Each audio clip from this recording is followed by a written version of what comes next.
Hello students, class 10th की physics की live class में आप सभी का स्वागत है।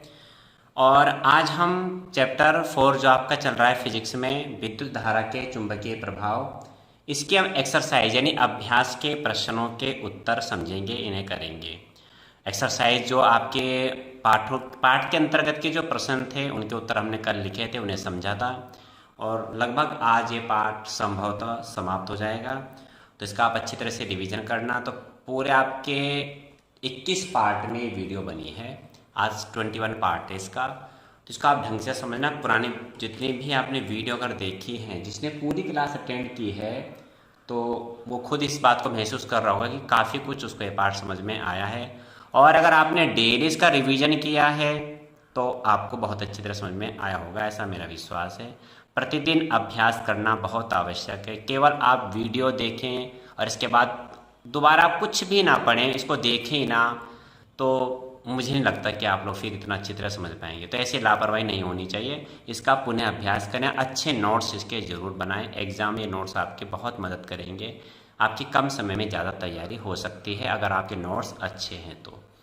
आइए शुरू करते हैं इसकी एक्सरसाइज। और पहला क्वेश्चन आपके इसमें देखो क्या है। निम्नलिखित में से कौन किसी लंबे विद्युत धारावाही तार के निकट चुंबकीय क्षेत्र का सही वर्णन करता है।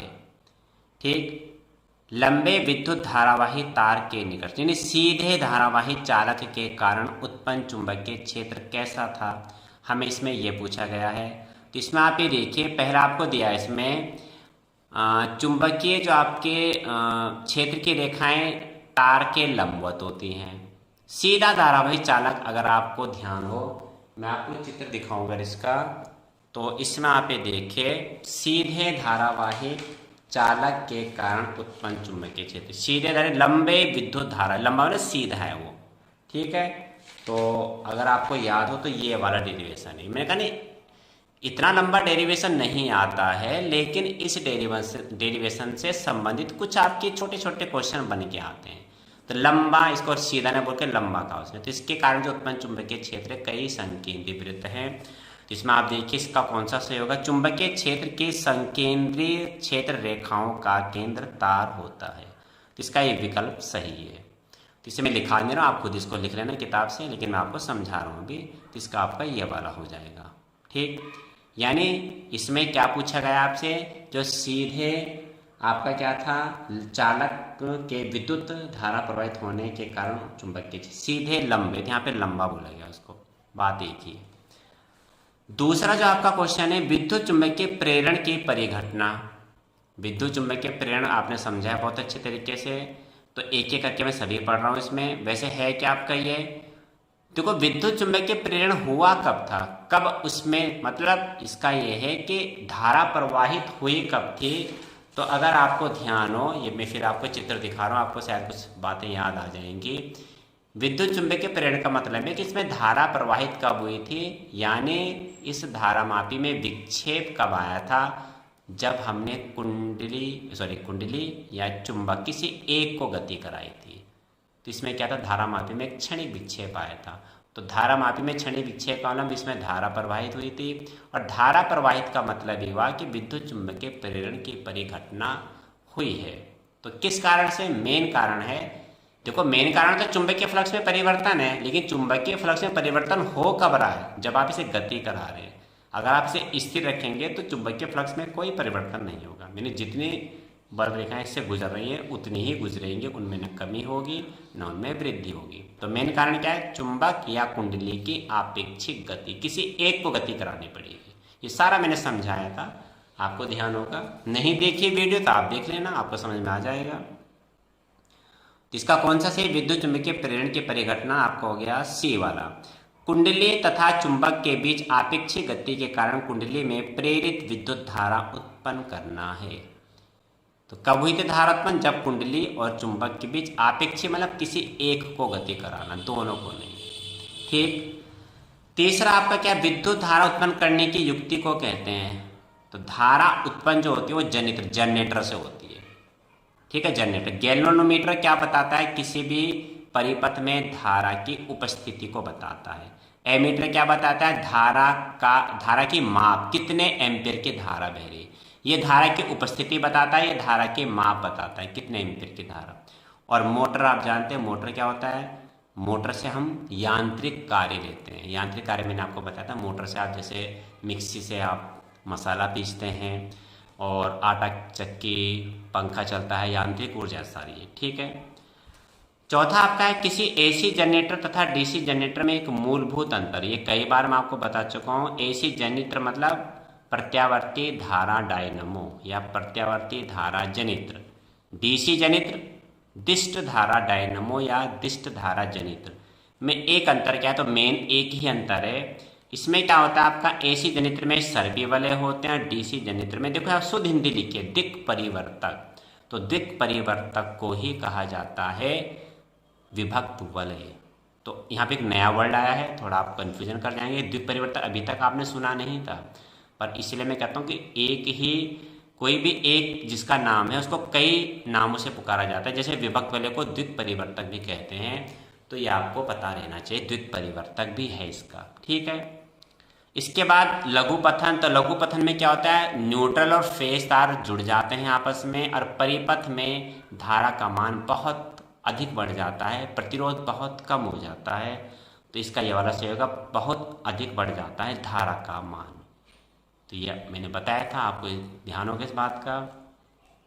अब छठा है, निम्नलिखित प्रकथनों में से कौन सा कथन सही है, कौन सा गलत है, इसे प्रकथन के सामने अंकित कीजिए। यानी हमेशा ट्रू फॉल्स जैसे बोलते हैं वो बताना है इसमें।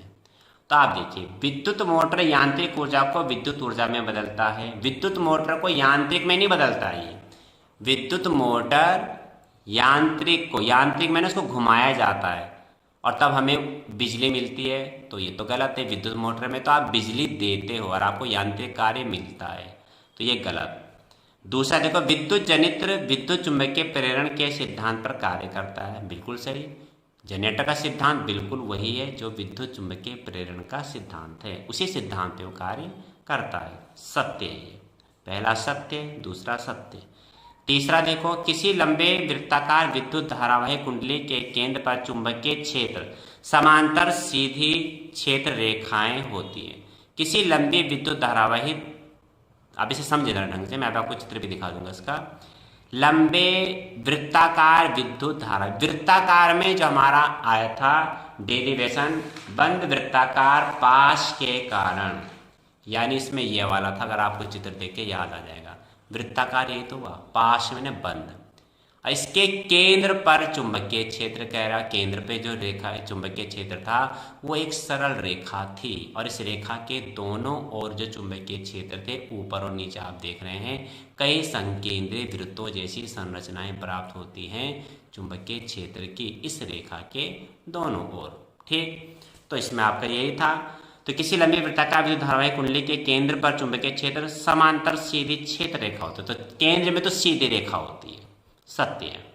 तो देखो मैंने क्या कहा आपको, इतना लंबा डेरिवेशन तो नहीं आएगा, लेकिन आप इसे पढ़ेंगे, कई बार समझेंगे, इसमें से कुछ छोटे छोटे क्वेश्चन आ सकते हैं। तो ये तभी आप इनके उत्तर दे पाएंगे जब आपको पूरे इस डेरिवेशन को अच्छी तरह आपने समझा हुआ है, और आपको इसके सारे जो मेन इंपॉर्टेंट इसके पॉइंट है वो आपको याद है, ठीक है। और लास्ट है, हरे विद्युत रोधन वाला तार प्राय विद्युतमय, विद्युत मैंने इसमें करंट बहता है वो होता है। तो ये आपका गलत है, क्योंकि हरे रोधन वाला जो तार है वो आपका क्या होता है, वो आपका भू संपर्क तार होता है। मैंने बता रखा है, तो मैं इसका एक्सप्लेन भी कर रहा हूँ, ठीक है। तो ये आप इसको याद कर लेना। ऐसे बुक में देखो निशान कभी मत लगाओ। जिस बच्चे की किताब मैंने ले रखी है तो उसने हल्के से निशान बनाए हुए इसमें। इससे क्या होता है, माना कभी आप बुक से तैयारी कर रहे हैं तो आपका ध्यान तुरंत निशानों पे जाता है। हालांकि बहुत छोटे बनाए इस बच्चे ने, लेकिन ऐसा सही नहीं है। विकल्प वाले जितने भी प्रश्न हैं आप पूरे जीवन में बात याद रखें, निशान ना लगाएं उनमें कभी भी कि कौन सा सही है और कौन सा गलत है, या इन चार में से इसका उत्तर कौन सा है। फिर आप कुछ दिनों बाद जब इसकी तैयारी करते हैं तो आप अनुमान नहीं लगा पाते अपने आप में ही कि आपने इसका उत्तर यहाँ देख करके बोला या आपको वो पहले से मालूम था। इसलिए जब भी आप ऑप्शनल, जैसे MCQ कहते हैं, मल्टीपल चॉइस क्वेश्चन, उसमें आप जितने भी आपको ऑप्शन दिए 4 या 5, निशान ना लगाओ। बिना निशान के तैयारी करो और कुछ दिनों बाद फिर अपने आप को देखो चेक करके कि कितने मुझे इस समय याद हैं। ये तैयारी करने का एक तरीका बता रहा हूँ, ठीक है। ये हो गया आपका। ऐसे सत्य सत्य में भी निशान मत लगाओ, बुक में तो बिल्कुल मत लगाओ कभी निशान, ठीक। इसके बाद देखो क्वेश्चन नंबर आते हैं हम 7 में, चुंबकीय क्षेत्र के 3 स्रोतों की सूची बनाई, यानी चुंबक के क्षेत्र आप कहाँ कहाँ से प्राप्त कर सकते हैं। तो चुंबकीय क्षेत्र के आपके स्थायी चुंबक हो गया, जैसे आपका नाल चुंबक हो गया, किसी भी चालक में आप धारा प्रवाहित कीजिए, ठीक है। तो मैं लिखा नहीं रहा, आप सुन लें, उसको आपको पूरे लिखने हैं, आपने एक कॉपी में अपने नोट्स में लिखने हैं। क्या कह रहा हूँ मैं, चुंबकीय क्षेत्र के 3 स्रोत, क्या हो गया, धारावाही परिनलिका, ठीक, दूसरा स्थायी चुंबक, तीसरा विद्युत चुंबक। अगला आपका कोई गतिमान आवेश, आवेश जब गति करता है, आवेश क्या होता है, धारा का ही वाहक होता है, वो लिख सकते हैं, ठीक है। क्षण चुंबक, काफ़ी नाम बोल रहा हूँ मैं, इसने तो केवल 3 बोले, मैंने काफ़ी नाम बोल दिया, आप इन सबको नोट कर लेना। क्या क्या बोले मैंने, क्षण चुंबक, नाल चुंबक, स्थायी चुंबक, किसी चालक में प्रवाहित विद्युत धारा, किसी चालक में विद्युत धारा प्रवाहित करने पर बनी चुंबक, ठीक है। और इसके अलावा गतिमान आवेश, ये हो गया आपका। 8वां देखो आप, ये मैंने लिखा है नहीं है आप, लेकिन मेरे को सुन रहे हैं, जितने भी क्वेश्चन आपके इनके आंसर हैं ये आप लिखेंगे जो जो मैं आपको कह रहा हूँ। तो 3 है तो आप 5-6 तो लिखे दें, उसमें से 3 तो आपको याद रह ही जाएंगे। और ऐसा थोड़ी ना कि अगर यहाँ पे 3 स्रोत बोले तो एग्जाम में 3 ही स्रोत आएंगे, एग्जाम में क्या पता 5 बोल दे, तो आप 5-6 लिख देना जो मैंने बोले हैं अभी। 8वां आपका है, परिनालिका चुंबक की भांति कैसे व्यवहार करती है, क्या आप किसी क्षण चुंबक की सहायता से किसी विद्युत धारावी परिनालिका के उत्तरी ध्रुव व दक्षिणी ध्रुव का निर्धारण कर सकते हैं। 8वां क्वेश्चन है आपका।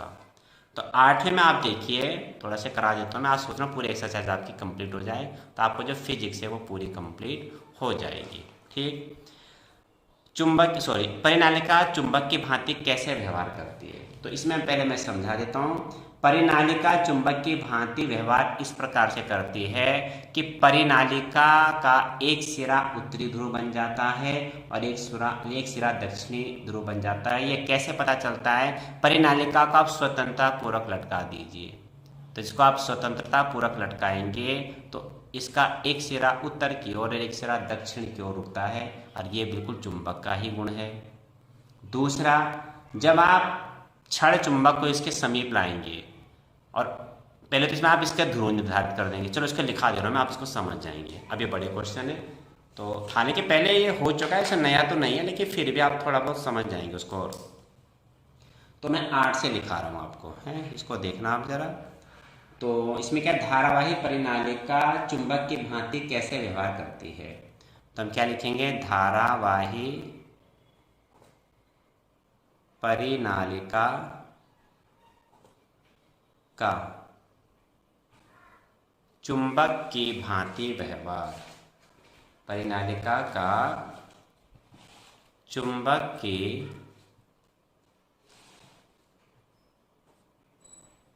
भांति व्यवहार। आपको अगर ध्यान नहीं हो तो मैं परिनालिका वाला डेरिवेशन आपको बता देता हूँ। ये कौन से परिनालिका की बात हो रही है, ये अब आपको शायद याद आ जाएगा अगर आपने ये वाले पार्ट की वीडियो देखी है। ये पार्ट आपका था 3 में, ठीक है। ये कैसे करता है क्षण चुंबक की भांति व्यवहार, इसको आप अगर स्वतंत्रता पूर्वक लटका देंगे तो स्वतंत्रता पूर्वक लटकाने पर ये उत्तर दक्षिण दिशा में रुकता है। तो जो दक्षिण दिशा में रुकेगा वो दक्षिणी ध्रुव होगा, जो उत्तर दिशा में रुकेगा वो उत्तरी ध्रुव होगा। और अगर आप वैसे में ध्रुव मालूम करना चाहते हैं तो जिस सिरे में धारा की दिशा क्लॉकवाइज होती है, इसको लपेटा हुआ है ना हमने, ये बात मैंने बहुत अच्छी तरह समझाई थी।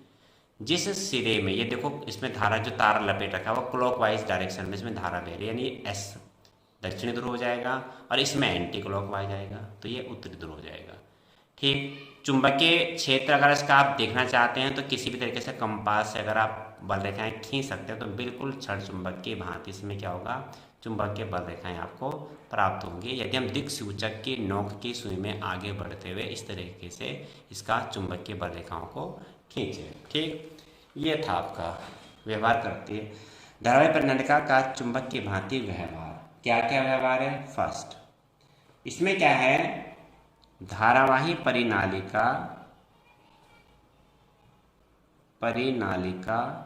को स्वतंत्रता पूर्वक लटकाने पर यह क्या करती है? उत्तर दक्षिण दिशा में रुकती है। यह उत्तर दक्षिण दिशा में रुकती है। तो छड़ का भी तो यही गुण है, छड़ का भी गुण यही है। उसे आप अगर फ्रीली लटका दें, धागे से बांधते हैं, वहाँ पे हवा नहीं चलनी चाहिए ज़्यादा, तो उसका एक सिरा उत्तर दिशा की ओर रुकेगा और एक सिरा दक्षिण। तो जो उत्तर की ओर रुका है वो उत्तरी ध्रुव बन जाएगा, जो दक्षिण की ओर रुका है वो दक्षिणी ध्रुव। ऐसे इसके ध्रुव निर्धारित किए जाते हैं। सेकंड है, अगर हम छड़ चुंबक को, एक छड़ चुंबक का उत्तरी ध्रुव, एक छड़ चुंबक का उत्तरी ध्रुव यदि परिनालिका के समीप लाते हैं तो यह समान ध्रुव से प्रतिकर्षित होता है, समान ध्रुव से प्रतिकर्षित होता है, ठीक, तथा विपरीत ध्रुव से आकर्षित होता है, तथा विपरीत ध्रुव से आकर्षित होता है।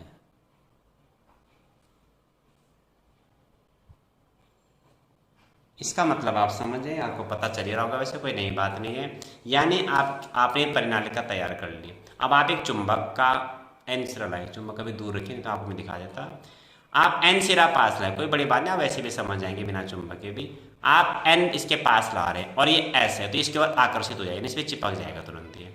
और अगर आप एन सिरा इधर ला रहे हैं तो दोनों एन एन एक दूसरे से दूर भागेंगे, प्रतिकर्षित करेंगे। तो विपरीत ध्रुव प्रतिकर्षित करते हैं और समान ध्रुव एक दूसरे को आकर्षित करते हैं। बहुत सीधी सी बात है, ठीक है। तो ये हो गया। और इसमें क्या होगा? तीसरा पॉइंट इसमें ये होगा कि जो जैसे चुंबक का एक गुण होता है कि छोटे छोटे लोहे के टुकड़ों को अपनी ओर आकर्षित करते हैं, लोहे की आलपिन होगी, लोहे की कील होगी, इसे अपनी ओर क्या होते हैं? आकर्षित करते हैं। तो ये भी करेगा। तो धारावाही परिनालिका, मतलब सारे चुंबक के गुण आएंगे इसके अंदर। धारावाही परिनालिका लोहे के छोटे छोटे टुकड़ों को, छोटे छोटे टुकड़ों को अपनी ओर आकर्षित करता है, आकर्षित करता है। ये हो गया, ठीक। इसके बाद में और भी कई हैं, जैसे कि आप ये लगा सकते हैं कि इसके सामने आप दिक् सूचक सुई, यानी जो कंपास मैंने आपको दिखाया था, ले जाएंगे तो वो क्या विक्षेपित हो जाएगा। एक और ले लीजिए, परिनालिका, मैं शॉर्ट में लिख रहा हूँ, धारावाही नहीं लिख रहा हूँ, परिनालिका के समीप क्या दिक् सूचक सुई को ले जाने पर, द्विक, सॉरी काप आएगा, हलन तो अपने दिक् सूचक, इसको कंपास भी कहते हैं। दिक् सूचक सुई को ले जाने पर क्या होती है? सुई विक्षेपित हो जाती है, वो हिलना शुरू कर जाएगी, ठीक है। तो सुई मैंने आपको बताई, सब चीज़ मैं आपको दिखा भी चुका हूँ किस तरह से वो पीछे में उसमें डिफ्लेक्शन होता है। सुई काफ़ी, वैसे तो वैसे नहीं हिलती है, वैसे तो हमेशा नॉर्थ और साउथ की ओर रहती है, क्योंकि उसमें भी एक चुंबक है, पत्ती जो बनी है वो चुंबक की। आप चुंबक के समय पे ले जाएंगे तो हिलना शुरू करें, उस पर एक बल लगेगा, ले जाने पर सुई विक्षेपित हो जाती है, ठीक है। 4 बात इसमें ये है। इसमें आगे क्या है? अब छड़ चुंबक की भांति आप इसमें आगे कि हम छड़ चुंबक लेंगे, तो छड़ चुंबक से आप इसके ध्रुव का निर्धारण कैसे करेंगे? तो छड़ चुंबक का उत्तरी ध्रुव ले जाएंगे तो क्या होगा, ठीक। यानी आपसे ये पूछा जा रहा है इसमें आगे, बहुत आसान है, कोई बड़ी बात नहीं, कि इसके ध्रुवों का निर्धारण, माना आपको ध्रुव नहीं पता इसके क्या है और आपको क्षण चुंबक की सहायता से इसके ध्रुवों का निर्धारण करना है, तो आप उत्तरी ध्रुव ले जाइए, और अगर ये आकर्षित करता है या इसको, तो यानी ये दक्षिणी ध्रुव होगा इसका, क्योंकि उत्तरी ध्रुव और दक्षिणी ध्रुव आपस में आकर्षित होते हैं। और अगर आप उत्तरी ध्रुव समीप लेकर ये दूर भाग रहा है उससे, इसका मतलब ये भी उत्तरी ध्रुव है, तो बहुत आसान है। ठीक, तो परिनालिका के ध्रुवों के निर्धारण के लिए क्षण चुंबक का क्या उत्तरी ध्रुव परिनालिका के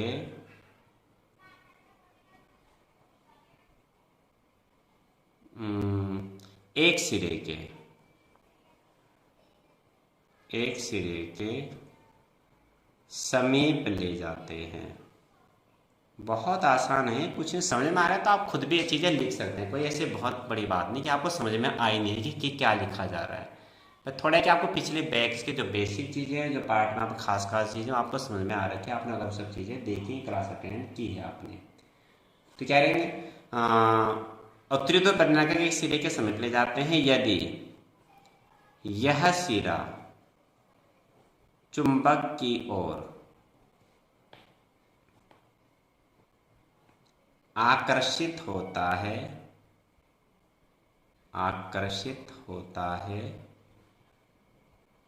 तो क्या होता है, तो परिनालिका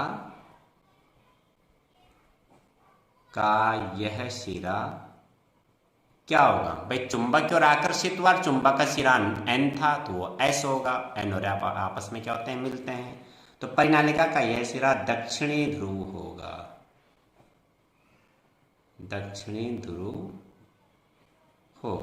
और यदि यह सिरा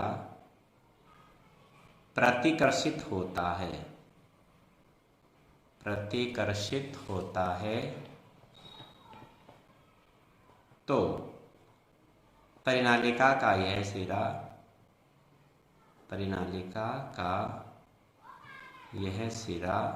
क्या होगा, सिरा भी उत्तरी ध्रुव होगा, क्योंकि उत्तरी ध्रुव हम समीप लाए थे, उत्तरी ध्रुव होगा। क्यों होगा, क्योंकि समान ध्रुव, क्या मैंने यहाँ लिखा नहीं, यदि सिरा चुंबक आकर्षित होता है परिनालिका का यह सिरा दक्षिणी ध्रुव होगा, और यदि यह सिरा प्रतिकर्षित होता है परिनालिका का यह सिरा उत्तरी ध्रुव होगा। यहाँ लिख देंगे क्योंकि समान ध्रुव प्रतिकर्षित करते हैं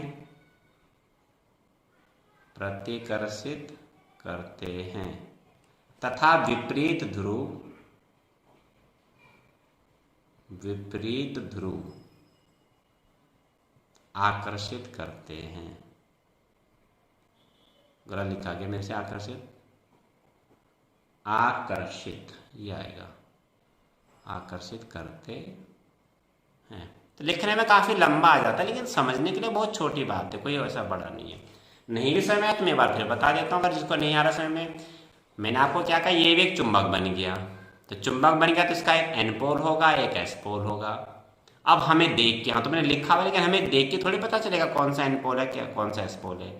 तो एन पोल और एन इसके ध्रुव मालूम करने के आपके पास बहुत तरीके हैं। आप इसको स्वतंत्रता पूर्वक लटका दीजिए धागे से, तो इसका एक सिरा उत्तर की ओर रुकेगा और एक सिरा दक्षिण की ओर रुकेगा। दिशाएं आपको पता ही है, उत्तर किधर है दक्षिण किधर है, तो जो इसका सिरा उत्तर दिशा की ओर गया, उत्तर की दिशा की ओर रुका, वो उत्तरी ध्रुव होगा, जो सिरा दक्षिण दिशा की ओर होगा वो दक्षिण ध्रुव होगा। लेकिन यहाँ पे ये बोला जा रहा है कि आपको एक क्षण चुंबक दी गई है और क्षण चुंबक की सहायता से आपने इसके ध्रुवों का निर्धारण करना है, यानी ध्रुवों का पता लगाना है। तो क्षण चुंबक माना ये है, ये इसका ये उत्तरी ध्रुव है इसका के, अब इसको हम इसके समीप लेंगे और दोनों आपस में क्या चिपक रहे हैं, इसका मतलब उत्तरी ध्रुव हम समीप लेंगे तो इसका ये दक्षिणी ध्रुव होगा, क्योंकि उत्तरी ध्रुव और दक्षिणी ध्रुव आपस में दूसरे को आकर्षित करते हैं।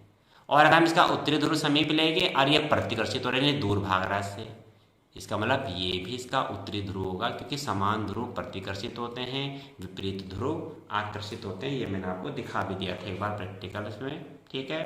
तो ये है इसका। इसके बाद आपका है अगला क्वेश्चन।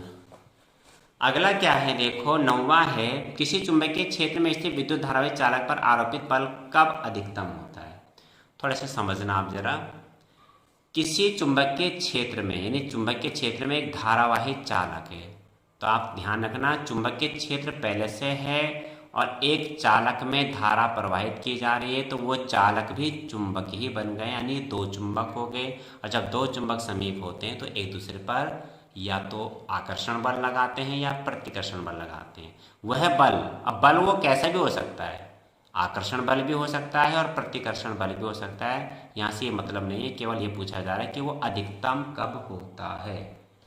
तो इसका आपको मैंने एक फॉर्मूला बताया था, अगर आपको ध्यान हो मैं आपको वो पन्ना दिखाता हूँ। मैंने एक सूत्र दिखाया था IBL sin थीटा, ये देखो आप, और ये देखो इसी डेरिवेशन से निकल कर आया था ये फॉर्मूला। किसी भी चुंबकीय क्षेत्र में स्थित धारावाही चालक पर लगने वाला बल, इस सूत्र से मालूम करते हैं IBL sin थीटा। थीटा यहाँ पे लंबवत रखा है ना, चुंबकीय क्षेत्र अगर ऐसे है और तार ऐसे हैं तो ये दूसरे के लंबवत हो गई है, ये चुंबकीय क्षेत्र है। तो इस पर लगने वाला बल अधिकतम कब होगा, जब थीटा 90 होगा, यानी इसका मान 1 होगा, तो ये अधिकतम होगा। 90 का मतलब हुआ जो धारावाही चालक है वो चुंबकीय क्षेत्र के लंबवत रखा होना चाहिए, तार ऐसे ना हो, इसकी दिशा में ना हो, ऐसे जैसे खड़े में हो और ये इसमें ऐसे में हो, जैसे आपका वाई अक्ष और एक्स अक्ष होते हैं। तो बहुत सीधा सीधा आंसर है क्या, कि किसी भी चुंबकीय क्षेत्र में स्थित धारावाही चालक पर लगने वाला बल अधिकतम तब होता है जब धारावाही चालक चुंबकीय क्षेत्र के लंबवत होता है। अब लिखने में तो काफ़ी लंबा आ जाता है, लेकिन समझने वाली बात है तो थोड़ी सी बात में आप ऐसा नहीं कि इसको समझ जाएंगे, ठीक है। इसको लिखा देता हूँ मैं। तो ये आपका अगला है आपका 9वां, ठीक। आज ये पार्ट हो नहीं पाएगा, मुझे लग रहा कल ही होगा कंप्लीट, समझाने में काफ़ी टाइम लग जाता है आपको। चलो इसे देखिए, कल तो फिनिश हो जाएगी एक्सरसाइज इसकी। 9वां सवाल देखिए, और 9वें में आपको बता दिया मैंने। तो क्या है, किसी चुंबकीय क्षेत्र में स्थित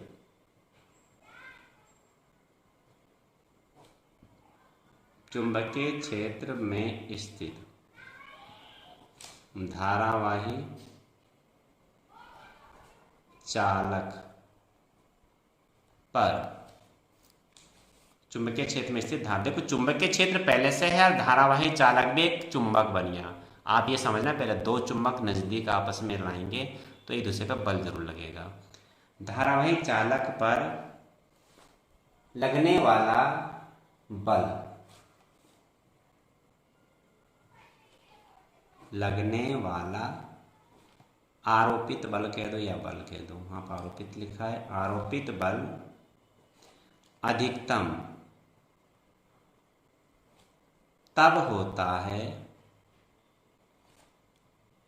कब, जब धारावाही चालक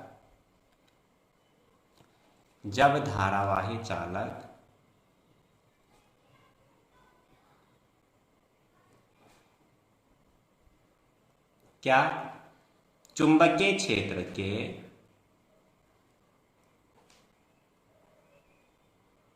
लंबवत होता है, लंबवत रखा होता है या रखा जाए, कुछ भी लिख सकते हैं, भाषा थोड़ी इधर उधर हो जाती है, उससे कोई दिक्कत नहीं। और इसको हम इस सूत्र से दिखा देते हैं। सूत्र क्या, चालक पर आरोपित बल, चालक पर आरोपित बल। अब देखो इतना लंबा आपको तब बताने एग्जाम, अगर ये ज़्यादा नंबर में आ रहा है, कम नंबर में आता है इतना लिख करके, इतना ही लिखना पर्याप्त है। IBL sin थीटा से थीटा 90, तो F बराबर IBL, ये हो जाएगा, ठीक। ये आपका हो जाएगा अधिकतम, क्योंकि साइन, अभी साइन आपने पढ़े नहीं है, आज ये आया था लाइव क्लास में साइन क्वेश्चन, आज जिसने अटेंड किए तो उसे पता होगा। ये त्रिकोणमिति अनुपात होते हैं 6, तो साइन अभी मान आप पढ़ेंगे 8.2 मानेंगे माने, तो साइन 90 का मान अधिकतम होता है 1, बाकी ना जितने भी मान है उससे कम है सारे। ठीक है, ये हो गया। अब आपका है क्वेश्चन नंबर 10वां, फिर लास्ट ये बाकी कल ही हो पाएगा। ये मैं सोच रहा था आज हो जाता है लेकिन नहीं हो पाया, कुछ आपको ढंग से समझाने में टाइम लग जाता है। 10वां भी देखो आप, एक किसी चैम्बर में पीठ की ओर दीवार, देखो मान लीजिए आप किसी चैम्बर में अपनी पीठ को किसी दीवार से लगाकर बैठे हैं।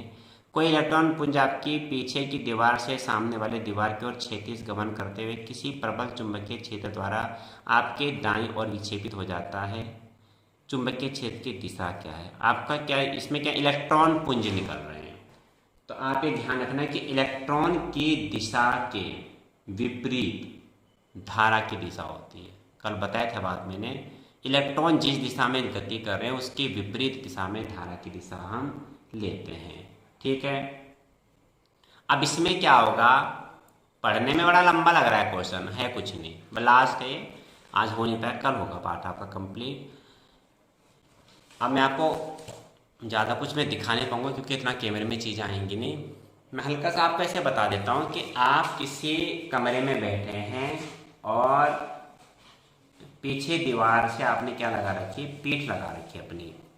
ठीक है, आप इसे देखना जरा इस तरीके से, थोड़ा समझना।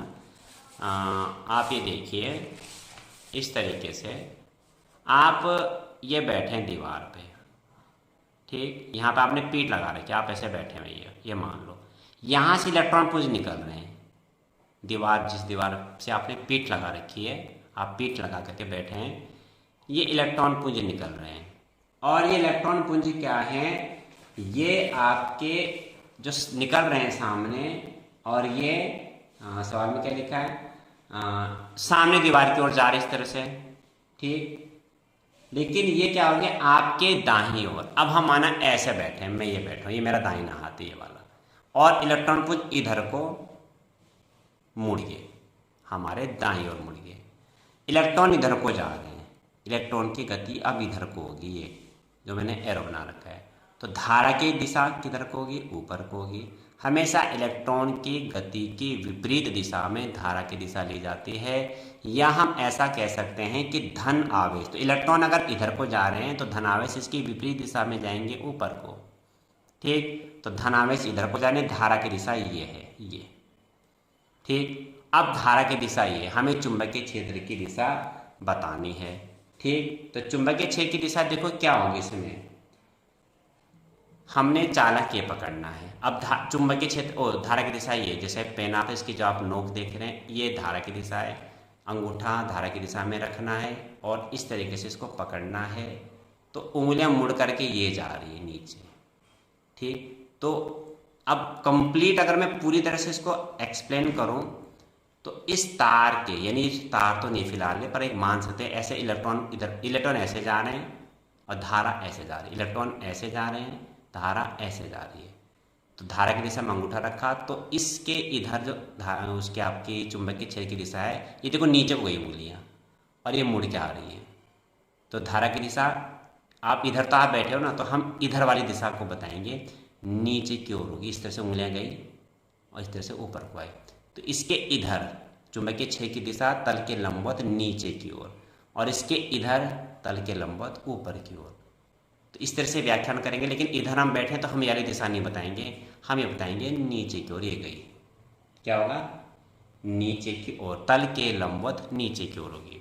ठीक है, थोड़ा इसमें कन्फ्यूजन हो जाता है। अगर असल में यहाँ पे अगर ये तार दिया होता ना आपको, तो तार में आप इसे कंप्लीट अच्छी तरह से एक्सप्लेन कर सकते थे कि जो चुंबकीय क्षेत्र की दिशा है वो तार के इधर यानी दाईं ओर नीचे की ओर, और तार के बाईं ओर ऊपर की ओर होगी। ये एक्सप्लेन हम कर सकते थे कब, अगर ये हमें कोई तार दिया होता। यहाँ पे इलेक्ट्रॉन पुंज है, तो पुंज के दाईं ओर बाईं ओर हम बोल सकते हैं अभी भी, कंप्लीट ये है। ठीक, तो मैं इसको लिखा रहा हूँ, मैं लास्ट है आपका ये, मुझे लगा था आज हो जाएगा लेकिन ये पार्ट हो नहीं पाया। चलो कल इसका लास्ट हो जाएगा। 10 क्वेश्चन तो समझो मैंने करा, जबकि मैंने शुरू के समझाए दिखाए नहीं थे। क्या लिखेंगे इसमें, अब ये चित्र तो नहीं बनेगा, चलो इसको मैं कल लिखा दूँगा, टाइम काफ़ी हो जाएगा, इसको मैं कल लिखाऊँ, कल के क्लास में बता दिया मैंने आपको। अब लिखने में काफ़ी समय लगेगा, देखो लिखने में कितनी चीज़ आएंगी, इलेक्ट्रॉन पुंज सामने गया, फिर दाईं ओर मुड़ गया। इलेक्ट्रॉन की गति की विपरीत दिशा में धारा की दिशा लेंगे, इधर हमारे बाईं ओर। धारा की दिशा में अंगूठा रखने पर उंगलियां मुड़ करके नीचे की ओर जाती, इधर से ऊपर आती। तो इस इलेक्ट्रॉन पुंज के दाईं ओर चुंबकीय क्षेत्र की दिशा नीचे की ओर और इसके बाईं ओर चुंबकीय क्षेत्र की दिशा ऊपर की ओर होगी। ठीक है, ये हुआ। कल इसको करेंगे, कल मिलते हैं लाइव क्लास में। कल इसका संभवतः कल ये समाप्त हो जाएगा। इसका पुनः अभ्यास अवश्य करें, खास चीज़ें इंपॉर्टेंट जरूर पढ़ें। जनरेटर का सिद्धांत, मोटर का सिद्धांत, विद्युत वायरिंग, विद्युत चुंबकीय प्रेरण का सिद्धांत, लेंज का नियम और आपका फ्लेमिंग के बाएं हाथ का नियम, फ्लेमिंग के दाएं हाथ का नियम और दाएं हाथ के अंगूठे का नियम, ये सारे नियम आप जरूर याद करें। ये खास हैं। बाकी और जो चीज़ें आपको लगता है कि मैं कर सकता हूँ जरूर करें। ठीक है, कल फिर मिलेंगे लाइव क्लास में। कल तक के लिए सभी को शुभकामनाएं।